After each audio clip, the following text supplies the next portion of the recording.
falls into an icy river and drowns. Their older brother, Landon, carries their frozen body home, where their mother, refusing to accept the tragedy, uses some powerful Celtic magic to bring them back to life, and in that moment they are forever changed. About 10 years later, in 1939, Rebekah Kromer moves to town when her father becomes the town's doctor, and the relationship between Rebekah and Kit is set in motion. I won't give too much more than that away right now.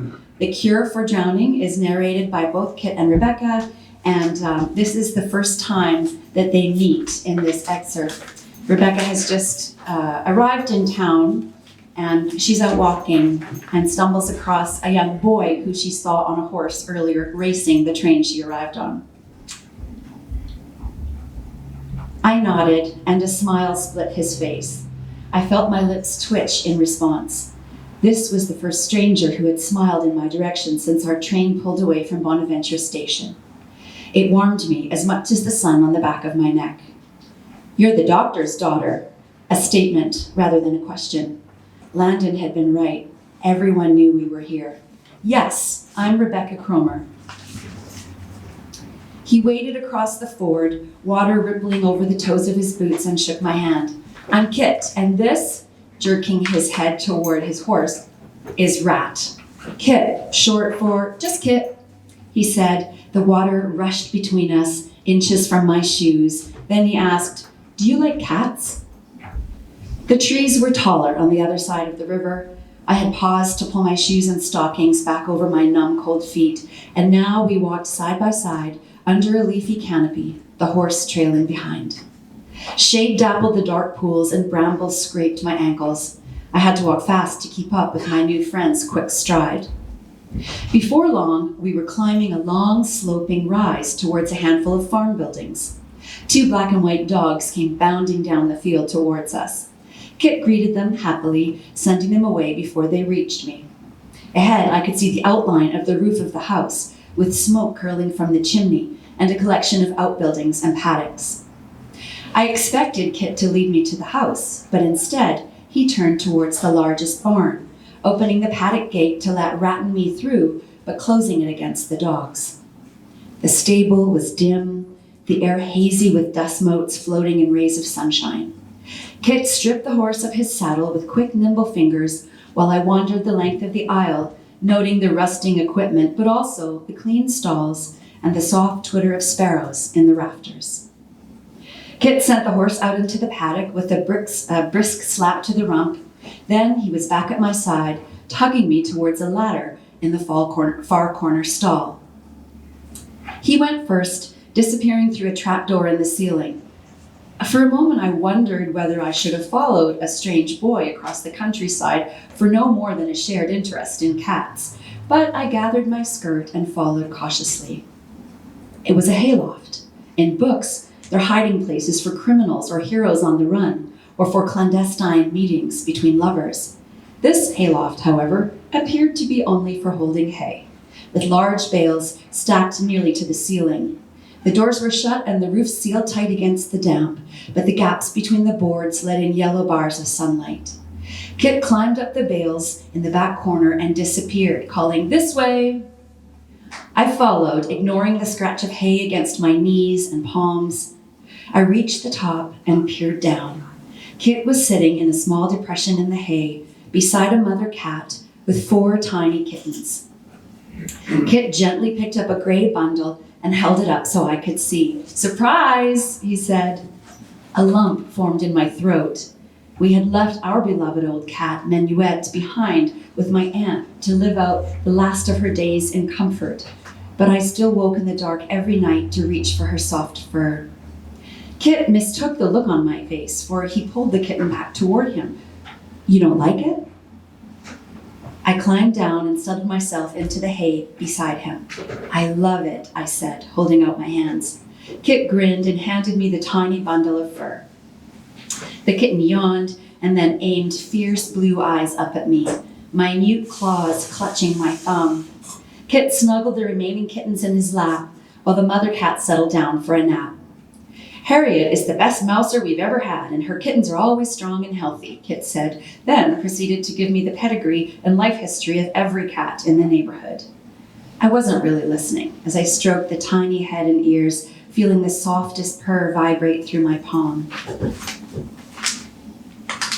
I could already imagine him curled in my lap in the study next to my pillow at night. For the first time in weeks, I felt calm and settled. Do you want him? Kit asked. Yes, please. I snuggled the gray kitten close to my face. Kit smiled, staring down at the kittens in his lap and then at me. They'll be weaned in a few weeks. I could bring him to you then. I'd like that, I said. Thank you. We sat in silence for a moment, the hay muffling all sounds from outside, the kittens purring. In years to come, I would clutch that moment to my heart like a talisman, tracing every detail. The gold light pouring through the cracks between the barn boards, landing on Kit's hair like a beacon. The warm, close air of the loft, the rich smell of dried grasses and warm fur. Our knees just touching, our eyes on the kittens, but how aware I was of Kit's ribs rising and falling beneath the shirt, of the deft fingers delicately stroking the kittens' heads. Even then, I wanted the moment to last forever.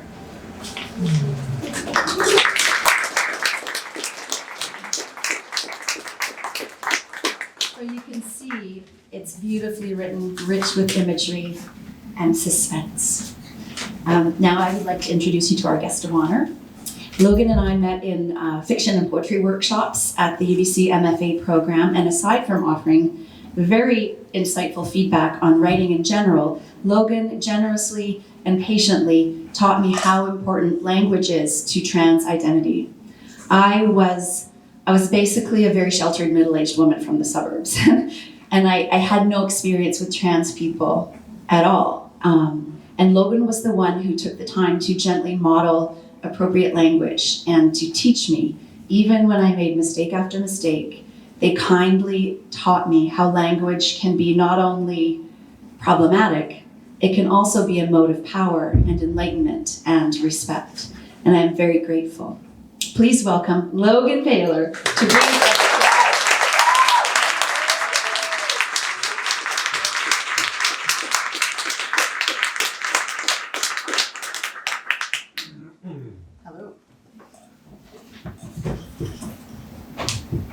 I'm definitely shorter than Tara. You're the only one. Yeah.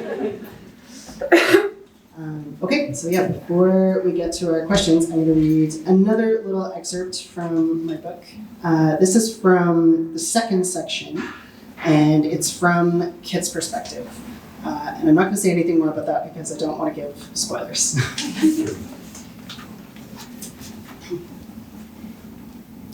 McNair? Yes, sir.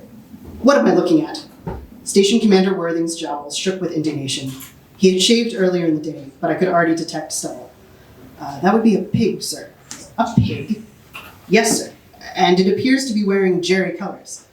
I didn't think Worthing could turn a deeper shade of eggplant, but he proved me wrong. In the officers' mess hall. He bit each of the words off as though they offended him, which, on reflection, I supposed they did. Correct, sir, I said, adding a dash of puzzlement to my expression. Is there something wrong, sir?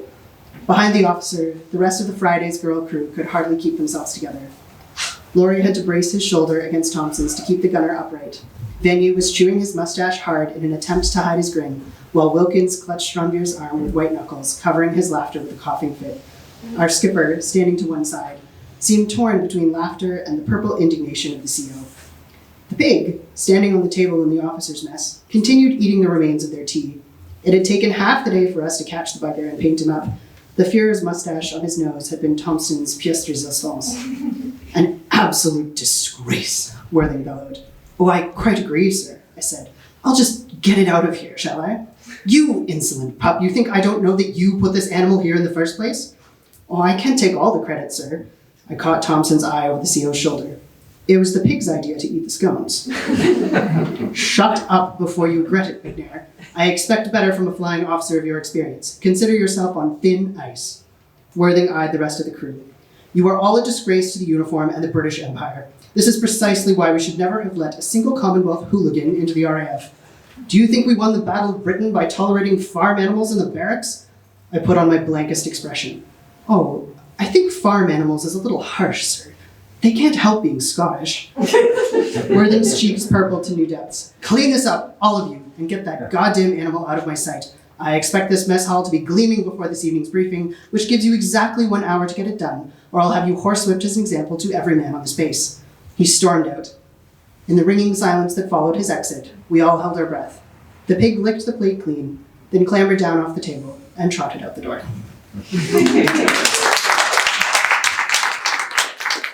But when I was first starting to think about, what project I wanted to work on, I inherited a book that was written by an ancestor of mine who had served in the Canadian Royal Air Force.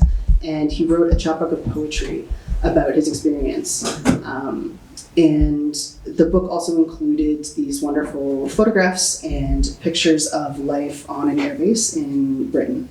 And I just found it really not only inspiring, but just kind of emotional, and I felt really connected to it in a way that I really hadn't from history classes and so on in high school. And at around the same time, I had just finished a job at a historical reenactment site, and as part of my job there as an interpreter, we wore costumes and led tours around the site, and a lot of the history and so on that I was teaching and interpreting for guests, there really wasn't a lot of acknowledgement or exploration of trans experience or gender non-conforming experience in the past.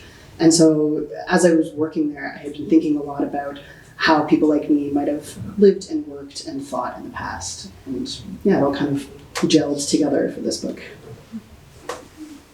Did it ever? There's been some gelling. And if you wouldn't mind, Logan and I have talked about this evening quite a bit, and I've asked them about process. And that's always fascinating to me, how you work through from the point of having an idea or the book that a relative had somehow received to the book that we're holding in our hands tonight. And I know it involves sticky notes, but if you wouldn't mind just letting us know how you got from the idea to this fully formed, beautiful concept. Yes, I knew I was going to regret mentioning sticky notes. So as I said, it was a thesis project, but I found very quickly working on this book that any creativity I have is extremely skittish and allergic to anything that looks like commitment or serious work. And so despite the fact that I had a perfectly good laptop and an entire shelf full of these absolutely beautiful, pristine, leather-bound notebooks that some very kind people have given me over the course of my life because they know I'm a writer, the fastest way to ensure that I wouldn't get any work done was to pull out a beautiful notebook and sit and stare at it for 2 hours. So with impending thesis deadlines, I ended up starting to just scribble down ideas on Post-it notes while I was at my teaching job. And when something occurred to me, I would just jot it down and put the sticky note in my pocket because it didn't count if it was just on little notes. And then I would come home at the end of the day with my pockets just with these wads of colorful paper. And then I would stick them to the wall in my home. And then, over the course of a couple of months, I started to sort of accumulate all of these hundreds of sticky notes. And then the next part of the long con was to tell myself that I wasn't writing anything. I was just going to transcribe from the sticky notes into the laptop. And inevitably that somehow would turn into writing a whole scene. So it was very much like creating a novel out of jigsaw pieces. And once I kind of had enough pieces together, then I could sort of connect them from there. But I probably owe my former job quite a lot of sticky notes now that I'm back. I find that fascinating. I hope you do too. Everyone has different methods of working, but that's whatever works for you. Okay, without giving too much away, there are some paranormal and sort of speculative elements to the book that are embedded in the narrative. And I always wonder about speculative fiction, what the sort of magical elements allow you to access as a writer that the real world or just a typical fictional novel doesn't allow. What else does it offer you? Ooh, yes, this is a good question. I thought about it a lot before tonight. I've been, first off, a lifelong fantasy reader. So I think ever since I picked up my first Diana Wynne Jones novels and Chronicles of Narnia and so on, that the idea of, I am such an idealist at heart, the idea of living in a world that has magic and just is sort of better than the one we're currently in has always had so much appeal to me. And then for this novel specifically, I wanted to write a novel that was set in a historical setting, and people who are much more intelligent than me have talked about how the study of queer history is really the study of absences and the study of negative space. And so it left me with the paradox of how do I write about something for which there isn't very much quantitative evidence.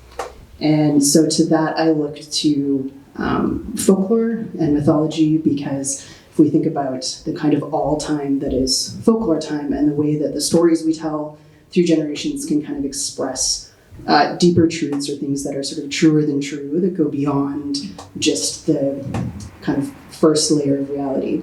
I think it really opened up possibilities for how to talk about kind of gender nonconforming and trans experience during these periods of time where, no one's going to open up a journal somewhere and find it written in all caps. So. Yeah.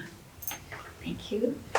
And I've heard your book called a lot of different things, but the most common description is queer historical fiction. And I'm wondering why it was so important to you to present a trans character in the past and also in the military. I think that kind of came from two places. So first, the inspiration of reading my ancestor's book was just so emotional for me. And then secondly, I've spent, especially as I was growing up, a lot of time feeling as though I didn't have a connection to a longer or wider sort of legacy. I didn't really have a sense of feeling connected to people like me in the past. And I mean, there are many reasons for that. But one of those was, even though I loved reading historical fiction, and so writers like Sarah Waters and Emma Donoghue, even like Virginia Woolf's Orlando, were such like pivotal books for me because they kind of portray these like glimpses of a history where I could finally like see myself. And so in writing this book, I kind of wanted to dig deeper into that feeling. And then in terms of the military specifically, I think I wanted to, look sort of beyond the more typical narratives that we have around military service, I think especially for men, and kind of reimagine what that might have looked like for other people. And I think you do an incredible job of that too. We were talking about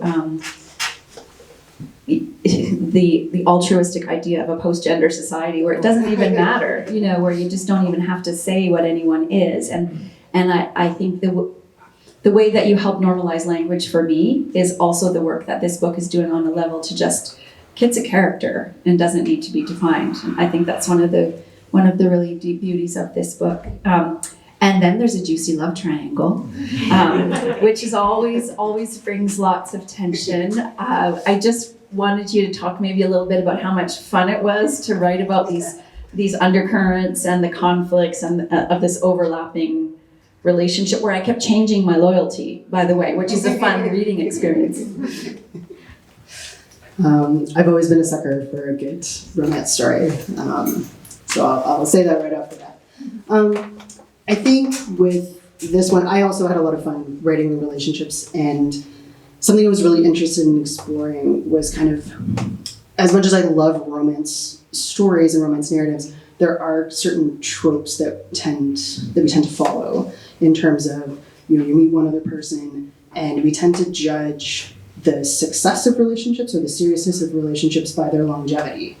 And I think sometimes there are romance stories that do kind of acknowledge this, but I wanted to see it go further in the sense of, how many relationships are a product of circumstance and time and shared experience. And so in writing this book, that was something I had a lot of fun sort of exploring, and I really wanted to kind of push back against some of those more classic like love triangle tropes, to sort of challenge the idea that, just because a relationship it doesn't last as long, and maybe it ends tragically, or maybe it ends, kind of naturally on good terms, or maybe it continues on for a long time, each of those relationships can be considered, valid and important and worthy in their own right, as well as fun and juicy and dramatic too. And funny. You read the some funny parts too. All right. Does anyone have a question for Loghan at this point?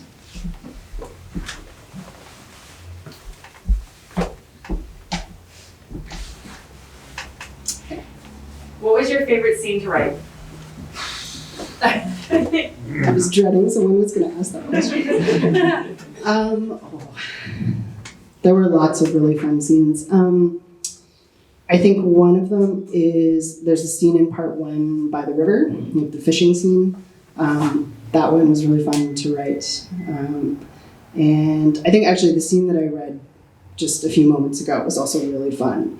Imagining that and then kind of redrafting it. It was fun to approach it from more of a sort of script writing stance than traditional novel writing. So, yeah. Okay, hold on to it. Anyone else have a question? Sure, well, how about the hardest? Oh, the most difficult. The only other question I was dreading. I mean, without giving anything away, there are a few scenes in this book that I have been told, cause a lot of tears. And so I can pretty much guarantee that if you read this book and you find yourself tearing up or crying during, you can better believe I was an absolute mess while writing it. Yes, there's a horse scene in particular that I won't go into detail, but yeah. Okay, go ahead, Rachel. So I know that there's a scene in there that's in between the two parts that was added later, and it's probably my favorite part of the whole book. But are there other scenes like that, or maybe you want to talk about that one a little bit, but are there other scenes like that that sort of took you by surprise, that seemed like they weren't, like a highlight, and then you go back through it and realize like kind of your perspective shifted on it? Do you want to just make sure everyone could hear that? Could you all hear the question? Yeah, okay. Now we touched, now I've forgotten it.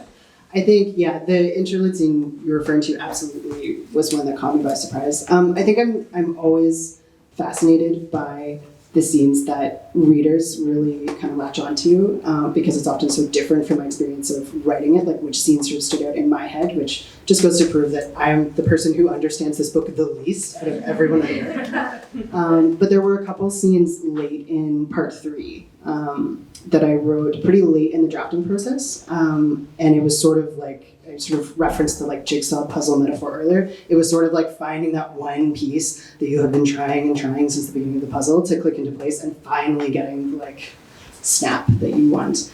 That were really, they seemed so little on the page, but I found them so satisfying to finish.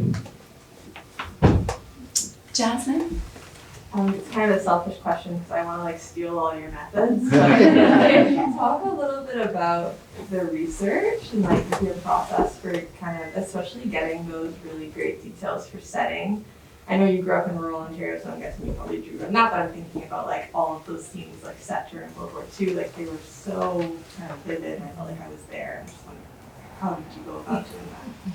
I think the answer is procrastination.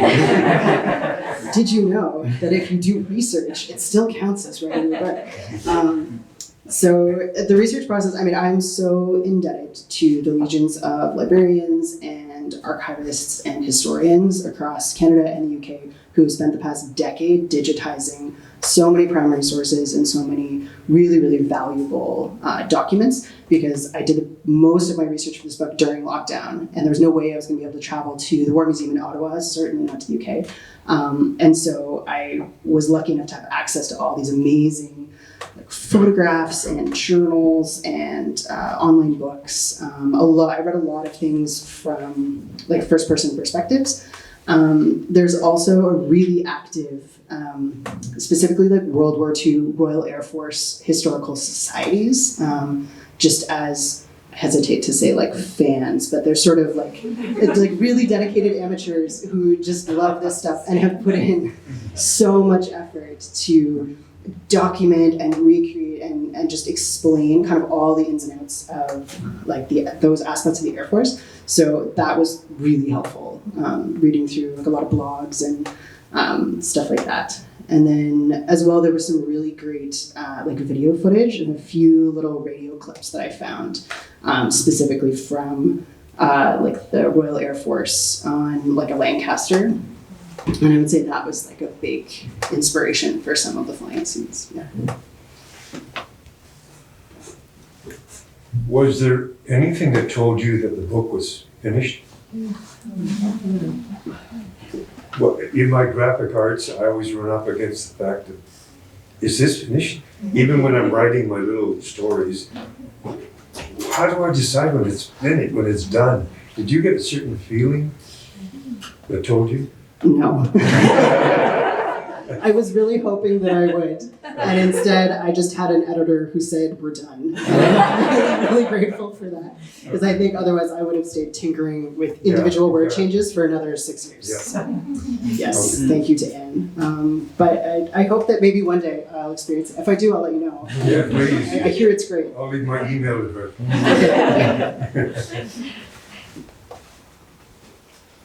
Is it Adrian? Yeah. Hi. Hi. So earlier you spoke about script writing and of course class in the MFA, lots of different genres. How do you think working in different genres, having different knowledge of different genres help shape this book in a way that perhaps if you had just studied fiction, it might be different? Oh, I think it definitely made it much better, especially taking poetry classes. I think that was really stepping outside my comfort zone for me when I took those classes at UBC, and looking back, they were some of the most valuable kind of cross-genre education that I could have done for myself. If nothing else, because learning more about poetry allowed me to kind of let go of some of the more sort of stricter structures of fiction writing and narrative, and really let language lead and let sounds lead, and kind of being able to give myself permission to let go of some of that proved like so valuable for some of the, I think there are scenes in the book that really could be described, I think, more as sort of poetry style than narrative. So yeah, it was very, very valuable.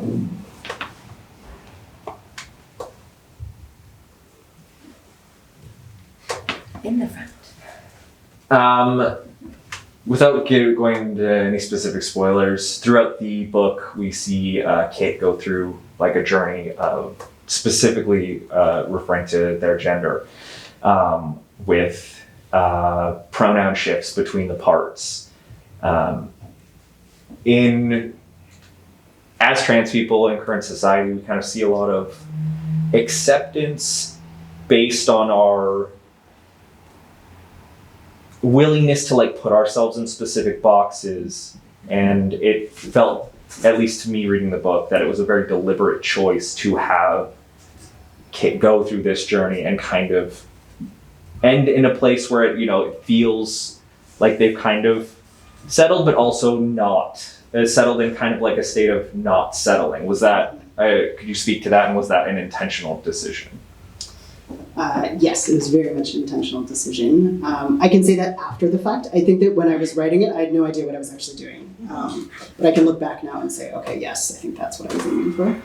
Early on in drafting this book, I had a number of really wonderful, like well-intentioned people. I think in an attempt to sort of spare me like the pain of rejection, or trying to spare me sort of like future conflict, suggest that I pick one pronoun and stick to it for Kit, just because that would be easier, both for readers and also for, kind of the book in general. And I gave it a lot of thought initially, and then in the end, I kind of similar to what you said, like this was a character who to me really exists sort of beyond boxes, and this was also at a point where there had been more books starting to be traditionally published using they them pronouns for characters, and so that really, because there were people out there paving the way, I really felt more confident in kind of sticking to my decision and saying this is a really important part of this character and I'm not going to compromise on that.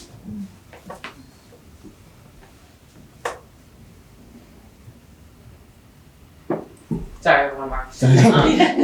Was there anything else like that people told you like early in this process that you're like really glad you didn't follow that advice, and maybe it was well-meaning, but looking back, you're like, wow, this wouldn't have ended up where it did if I did that? I'm sure there are. I'm kind of struggling to summon any like specific things in mind. I mean, I think really it was more the opposite. Like I submitted the very earliest pages of this story in fiction workshops at UBC, and the feedback that I got from my peers really, it was so encouraging. It really kind of motivated me to keep working on this story. And I wasn't sure how it was going to be received. I had no idea really where I was going with this. I was just sort of like fumbling forward after this sort of very wispy story idea, and getting such positive feedback very early on, especially from my peers who said, oh, I love these characters. I've only read 5 pages and like, I would die for them right now. It was so wonderful. And I thought, oh, okay, I think I might actually be onto something here. Yeah.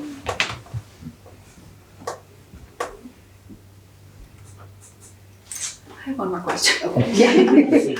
I'm just wondering about the publishing experience as a non-binary person. How has that affected you, and how has your book been placed and positioned in the market? And I guess what kind of, not training, but preparation, have you been offered in order to protect yourself in the current climate of our culture, so that the book can find the audience that it needs while keeping you at the same time safe? Yes, I have nothing but glowing things to say about Penguin Random House's team. I've been so supported by them from day one. My incredible editor, Anne Collins, just really seemed to like understand what I was doing with this book. Like, she understood better than I did, let's be clear, from the very beginning. And there was no attempt at any point in the editing process to, even from marketing and other departments there, to sort of curtail or change or try and make it more palatable or anything like that. It was very much, okay, this is the book, this is what it is, amazing, how can we make this work? They've been really good in terms of promotion and publicity. I have an amazing publicist who's been so great about sort of vetting interviews and so on, and who seems to be very aware of any potential like pitfalls out there. I'm sure there are podcasts I really don't want to end up on by surprise, and I think she's there to kind of have my back. And then beyond that, I think they did a really great job at kind of zeroing in on, this is a story, it's historical fiction, it's very queer, it's also a romance, and I mean, they know their readers and they know who their passionate readers are. And so I really trusted them to kind of go out and find the audience that was out there for this book. And judging by a few of the like really lovely messages I've received on Instagram, they succeeded, so that's been really good. I'm very glad we're living in this timeline and not any other, for sure. Okay. Last call for questions. Okay. Well, that's been a fantastic conversation. Logan has some final words for us all, and then their book is available at the back, and signing and sweets, and we're just gonna party and have a good time. And last word. I'll get out of here. Last words and then cake, so thank you for holding it together this long.